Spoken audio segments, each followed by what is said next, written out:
కాబట్టి నీవు నమ్మాలి, నా ప్రభువా నా బతుకు, నా జీవితం, నా కుటుంబం, నా పిల్లలు, నా భవిష్యత్ అంతా కూడా నీ చేతిలో ఉండాలి అని అంటే నా జీవితానికి మొట్టమొదట దేవుడు అనే పదాన్ని నా గుండెల్లో నేను రాసుకోవాలి.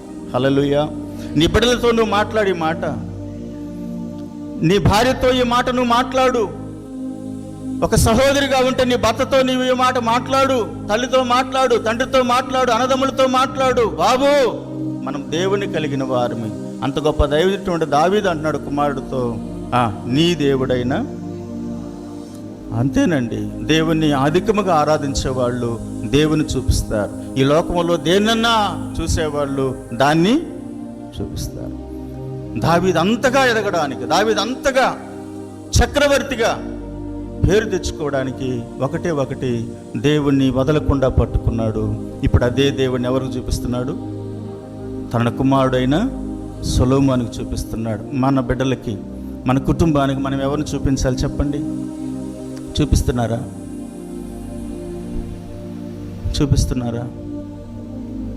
కూర్చొని మాట్లాడి, ఇదిగో మన జీవితం అంతా ఈ భూమి మీద నెమ్మదిగా దేవునిలో కొనసాగలేనంటే మన జీవితానికి ఎవరు అవసరం? దేవుడే అవసరం. ధనమా, పలుకుబడా, బలమా, ఏమండి చదువా, ఉద్యోగమా, వ్యాపారమా, లేకపోతే చేతి పనా, కూలి పనా, మన జ్ఞానమా, ఏది పనికిరాదు. నువ్వు దేవుణ్ణి గట్టిగా పట్టుకో.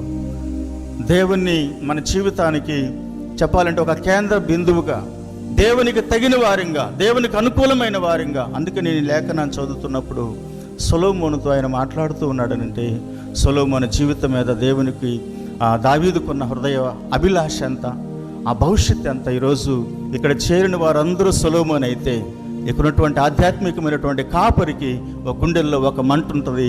ఈ బిడ్డలందరూ సక్సెస్ఫుల్ పర్సన్గా ఉండాలి. దేవునికి స్తోత్రం. దేవుని మందిరంలో ఉన్న వారందరూ విజయవంతమైన క్రైస్తవ జీవితాన్ని జీవించాలి అంటే ప్రతి ఇంటిలో, ప్రతి గుండెలో, ప్రతి హృదయానికి ఎవరు కేంద్ర బిందువుగా ఉండాలండి? దేవుడున్నాడా? దేవుని మాట చలామణి అవుతుందా? దేవుని చిత్తం చలామణి అవుతుందా? దేవుని కొరకు నిలబడాల్సిన సమయంలో నిలబడుతున్నామా? యోబు భక్తుడు అంటాడు, ఆయన నన్ను చంపిన మరణం వరకు. ఎంత గొప్ప మాటలు నా ప్రియమైనటువంటి దేవుని బిడ్డలారా. ఒక మాట జ్ఞాపకం చేసుకోండి. దేవుని మందిరానికి వచ్చామనంటే, దేవుని ఆరాధించడానికి వచ్చావనంటే, 4 రోజులు 4 సంవత్సరాలు అన్నీ అనుకూలంగా ఉన్నప్పుడు, అన్నీ జరుగుతూ ఉన్నప్పుడు, మన జీవితాల్లో సంతోషము, సుఖాలు, అభివృద్ధి ఉన్నప్పుడే దేవుణ్ణి ఆరాధించడం కాదు. అవన్నీ లేకపోయినా దేవుణ్ణి ఆరాధించాలి. అవన్నీ నీకు దూరం అయిపోయినా దేవుని పక్షంగా నిలబడే ఆ గుండె నీకు ఉండాలి. దేవునికి స్తోత్రం కలుగునుగాక. హల్లెలూయా. నా ప్రభువు కొరకు అది ఏమైనా రాని, నిందలు రాని, అవమానం రాని, కష్టం రాని, కన్నీరు రాని, నువ్వు చేసిన ప్రతి పనిలో నువ్వు ఓడిపో. అయినా దేవుని పక్షంగా నిలబడే క్రైస్తవుడే నిజమైన క్రైస్తవుడు. దేవునికి స్తోత్రం కలుగునుగాక. అట్టి వారిని ప్రభు రమ్మన్నాడు. అందుకంటాడు ఆయన, ఎవడైనా నన్ను వెంబడించకూడని ఎడల. లూకాసు వార్తలో మాట్లాడుతాడు, ఎవరైనా నన్ను వెంబడించాలని కోరుకుంటున్నారా? నాతో సహవాసం చేయాలని ఆశపడుతున్నారా? నేను ముందు వెళుతుంటే నా వెనక రావాలని కోరుకుంటూ ఉన్నారా? అలాగైతే ఆ మాట చెప్పే ముందు ఒక మాట అంటాడు, మనుషులందరి చేత విసర్జించబడాల్సి వస్తుంది, కొట్టబడాల్సి వస్తుంది, చంపబడాల్సి వస్తుంది. అయితే 3వ దినాన నేను లేస్తాను. ఒకవేళ ఇవన్నీ మీరు ఓకే అయితే, వీటి విషయంలో మీ మనసు అంగీకరిస్తే, ఇప్పుడు సిలువెత్తుకొని నా దగ్గరకు రండి, నన్ను వెంబడించండి. ప్రభు పరిచర్యలో, దేవుని సేవలో ఉన్నటువంటి దైవజనులు అన్నీ ఏమండి, నల్లేరుపై బండిలాగా సుఖవంతమైనటువంటి జీవితంతో ఈ స్థాయిలోకి రాలేదు. ప్రారంభపు దినాల్లో నుంచే వారితో వెన్నంటి నడిచిన వాడిగా సాక్ష్యం చెప్తున్నాను. దేవునికి స్తోత్రం కలుగునుగాక.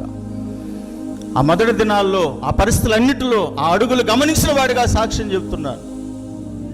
ఈరోజు మీకు కనిపిస్తున్న దాని వెనక ఎంతో ప్రయాస, ఎంతో ప్రార్థన, ఎంతో కన్నీరు, ఎంతో వేదన, ఎంతో శ్రమ, ఎంతో బలము, ఎంతో ఆయుష్, ఎంతో ఆరోగ్యం పెట్టుబడిగా పెడితే ఈరోజు ఈ పరిచర్య ఎడదాకా వచ్చు. ఇప్పుడు మనం జ్ఞాపకం చేసుకోవాలి, ఈ స్టాండర్డ్స్ కలిగిన అనుభవాలలో నేను, నా కుటుంబం స్థిరంగా నిలబడాలి. హల్లెలూయా. అలాగా నీవు తీర్మానం చేసుకోవాలి ప్రభువులో. అందుకని అంటాడు మొట్టమొదట నీ దేవుడైన, ఈ మాట గుండెల్లో చెప్పు ప్రభుతో, ఒక నిబంధన చేయి. తండ్రి, నా జీవితంలో ఏది వచ్చినా, ఏమైనా సరే, నా దేవుడైన దావీదు దేవుడిని ఆరాధించినాడు. అదే దావీదుని ఎవరికి చూపిస్తున్నాడు? సొలొమోనుకి చూపిస్తున్నాడు. ఇప్పుడు సేవకుడు నీకు చూపించేది ఎవరిని చూపిస్తున్నారు? దేవుని చూపిస్తున్నారు. ఏమంటే దేవుని చూపిస్తున్నారు. దావీదుని అక్కడ